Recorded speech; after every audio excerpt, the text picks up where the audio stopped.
गेल्या 2 दिवसांपासून महानगरपालिका निवडणुकीसाठी अर्ज भरण्यास सुरुवात झाली आहे. मात्र तसे फारसे अर्ज दिसत नाहीत. त्याचं कारण हेही आहे की अजून युती आघाड्या स्पष्ट झाल्या नाहीत. मात्र असं जरी असलं तरी अनेक लोक अर्ज दाखल करताना मुहूर्त बघतात आणि आपल्या मुहूर्ताला शुभ कुठला दिवस आहे, वेळ कुठली आहे, त्या दिवशी अर्ज भरतात. तर आता या 29 महानगरपालिकाच्या निवडणुका होऊ घातल्यात. ते मुहूर्त बघण्यासाठी लोक गुरुजींकडे गर्दी करतात. काय काय त्यांचे प्रश्न आहेत आणि कुठले मुहूर्त आहेत हे आपण जाणून घेणार आहोत. दिवसातनं किती लोक तुमच्याकडे मुहूर्त पाहण्यासाठी येतात? एक 4 ते 5 प्रत्यक्ष येतात. काही फोनवर देखील विचारतात. काही जणांना येणं शक्य नसतं. काही सामाजिक देखील त्यांच्यावर काही बंधनं असतात.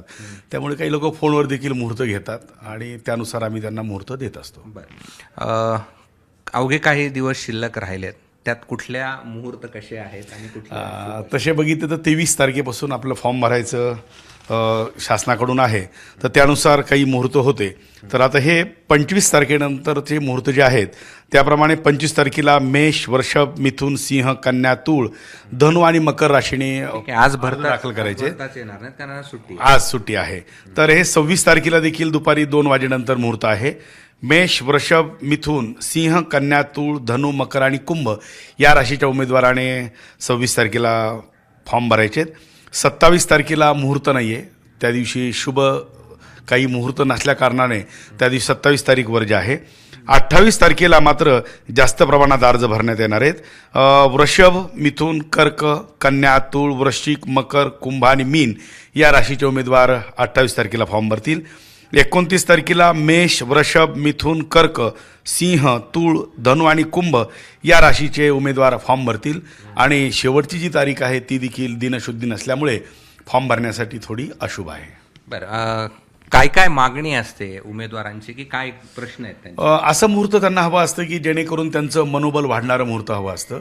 त्याचबरोबर या मुहूर्त पाहताना चंद्रबळ, शुक्रबळ, गुरुबळ या सर्व गोष्टींचा सारासार विचार केला जातो. प्रत्येक उमेदवाराची कुंडली पाहिली जाते आणि त्यानुसार त्यांना हे मुहूर्त दिलं जातं, जेणेकरून या पूर्ण या मतदान प्रक्रिया जी आहे उमेदवारांची आहे त्याबरोबर त्यांची जे काही प्रचार आहे हा सगळा सकारात्मक होण्याकरता सर्व ग्रहांचं बल हे पाहिलं जातं. बरं, असं कधी होतं का की दोनही म्हणजे एकमेकांच्या विरोधात असलेले दोन्ही उमेदवार तुमच्याकडे येतात आणि तुम्हाला शुभ दिवस विचारतात, कदाचित त्यांची रासही कधी सेम असली तर मग कसं?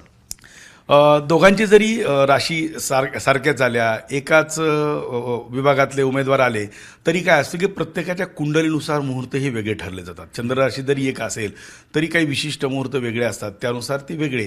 आणि जरी एकावेळी फॉर्म भरला त्यांनी तरी नुसतं मुहूर्तावर फॉर्म भरल्याने जिंकून येत नाही. त्यासाठी वैयक्तिक कुंडली देखील त्या उमेदवाराची पाहणं गरजेची ठरती. त्या पक्षाची कुंडली, त्या पक्षाच्या प्रमुख नेत्याची कुंडलीचा देखील असर या उमेदवारावरती पडतो. संभाजीनगर महापालिकेत पक्षाची कुंडली काय सांगते? आता अजून ह्या युती सगळ्या काही स्पष्ट झालेल्या नाहीत. हे झाल्यानंतर निश्चितच पुढच्या वेळी तुम्हाला मी याचं उत्तर सखोल देईन. निश्चित. माझा एक प्रश्न होता की दोनही उमेदवार येतात का तुमच्याकडे? येतात, बऱ्याच वेळा येतात आणि त्यांना देखील माहीत असतं की ते माझ्याकडे येतात. पण ज्याच्या कुंडलीनुसार अधिक बळ आहे निश्चित त्याला हे त्याचं बळ त्याला प्राप्त होतं. निश्चित. धन्यवाद. येते अनंत पांडव गुरुजी आणि त्यांनी अर्ज भरण्याच्या दिवसानंतरचे शुभ दिवस कुठल्या राशीला ते शुभ दिवस आहेत आणि 30 आणि 27 हे 2 दिवस अर्ज भरण्याचे आहेत. मात्र तरी देखील ते कसे मुहूर्तानुसार अशुभ आहेत हे देखील त्यांनी सांगितलं. कॅमेरामन धनंजय दारुंटेसह मी कृष्णा केंडे, एबीपी माझा, छत्रपती संभाजीनगर. एबीपी माझा, उघडा डोळे बघा नीट.